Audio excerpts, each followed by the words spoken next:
Good morning students. That class is related to human resource management.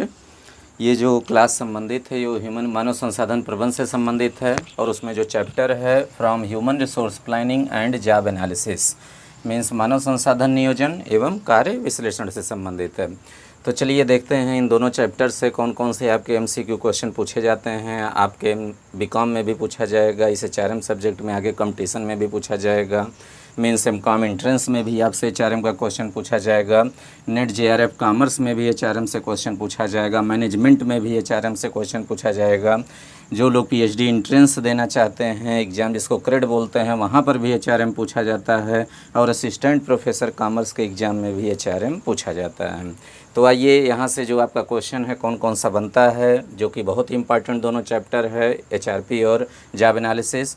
तो first question पूछा जाता है human resource planning, shortcut में इसको एचआरपी बोलते हैं, इज आल्सो कॉल्ड, मानव संसाधन नियोजन को कहा जाता है। पहले ऑप्शन में दिया गया है पर्सोनल प्लानिंग, पर्सोनल है पर्सनल नहीं है, ध्यान रखिएगा, डबल एन ई एल है, पर्सनल कर देंगे तो व्यक्तिगत हो जाएगा और डबल एन एल ई है तो इम्प्लाइज।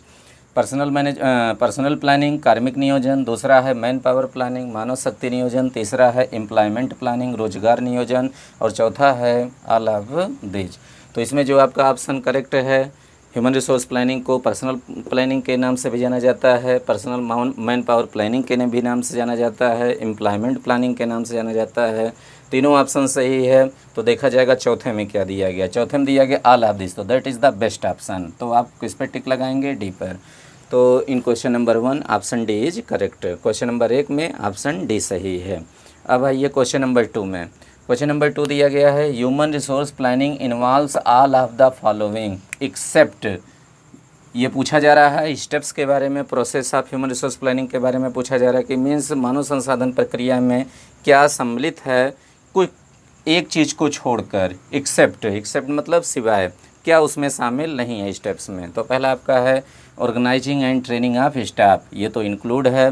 दूसरा organizing and training of staff मतलब कर्मचारियों का प्रशिक्षण एवं संगठन। बी ऑप्शन में दिया गया है estimating future needs of the personal, means कर्मचारी की भविष्य की आवश्यकताओं का अनुमान लगाना, ये भी इंक्लूड है। सी ऑप्शन दिया गया मॉनिटरिंग द क्वालिटी या प्रोडक्ट, मीन्स उत्पाद की गुणवत्ता की जांच पड़ताल करते रहना।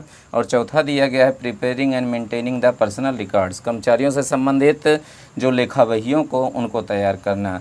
तो ये तो आपका ऑप्शन ए कनेक्टेड है, बी भी कनेक्टेड है, डी भी कनेक्टेड है और कौन सा कनेक्टेड नहीं है, ये आपका ऑप्शन नंबर सी। तो नॉट पूछा गया है मीन्स एक्सेप्ट पूछा गया है, शामिल नहीं है। तो monitoring the quality of product ये किससे रिलेटेड है, प्रोडक्शन मैनेजमेंट से संबंधित है, ये 4 से रिलेटेड नहीं है।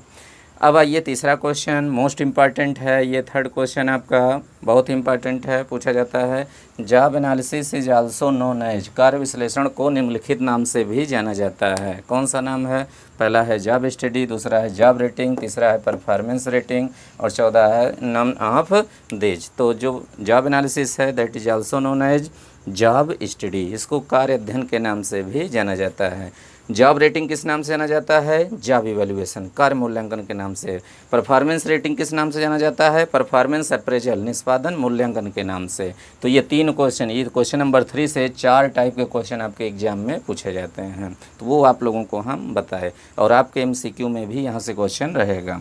नेक्स्ट जो है अगर कहा जाए इस चैप्टर का सबसे ज़्यादा important question, most important question जो आपका है क्वेश्चन नंबर 4, ये आपका है which of the following is related to the job analysis, निम्नलिखित में से कौन सा कार्य विश्लेषण से संबंधित है। ऑप्शन ए में दिया गया जॉब डिस्क्रिप्शन कार्य विवरण, ऑप्शन बी में जॉब स्पेसिफिकेशन कार्य विशिष्टीकरण, सी में दिया गया ए एंड बी बोथ और चौथा दिया गया है नन ऑफ दीज, उपरोक्त में से कोई नहीं।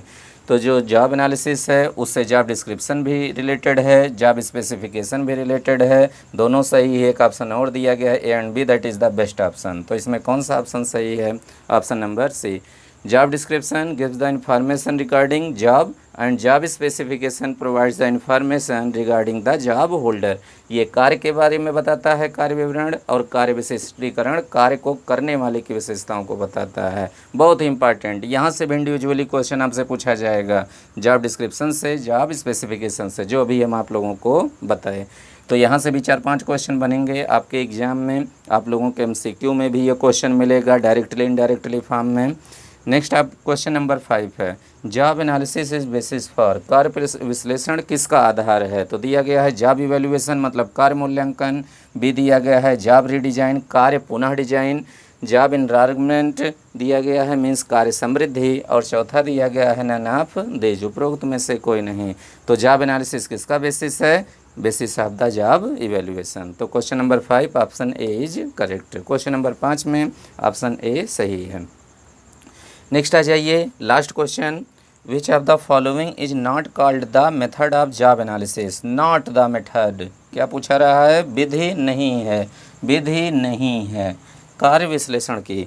तो आप लोगों को बताए हैं ऑफलाइन क्लास में, आप लोगों को पढ़ाए हैं, there are 4 methods of the job analysis. कार्य विश्लेषण की 4 विधियां हैं। कौन कौन सी हैं? पहला आपका है ऑब्जर्वेशन अवलोकन विधि, दूसरा इंटरव्यू साक्षात्कार विधि, तीसरा आपका है रिकॉर्ड विधि, और चौथा आपका जो है क्वेश्चनायर मेथड प्रश्नावली विधि। तो देखिए पूछा है कौन सी विधि नहीं है, which of the following is not the called the method of job analysis? Observation है, ये सही है, बी है इंटरव्यू, ये भी सही है, सी में दिया गया है क्वेश्चनायर मेथड, ये भी सही है, और चौथा दिया गया है 360 डिग्री अप्रेजल 360 डिग्री मूल्यांकन विधि।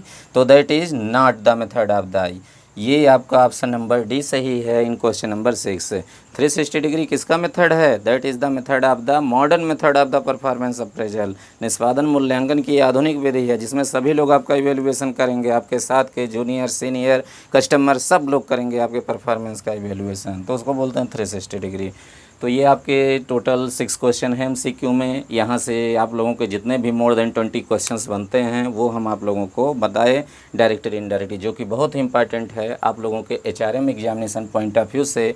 चाहे वो आपका BCom 3rd ईयर हो, चाहे MCom एंट्रेंस हो, नेट JRF हो, कोई भी एग्ज़ाम हो कॉमर्स से रिलेटेड, हर जगह पर पूछा जाता है। तो अभी के लिए इस क्लास में इतना ही। नेक्स्ट हम ला रहे हैं आप लोगों के लिए पूरे HRM में जो सबसे ज़्यादा इम्पॉर्टेंट चैप्टर है recruitment selection training development industrial relation industrial dispute, जहां से आपके 75% HRM के क्वेश्चन पूछे जाएंगे MCQ में। तो वो सारे भी MCQ कुछ देर में हम ला रहे हैं, तब तक के लिए इसको आप कमेंट करिए इस पर। Thank you class.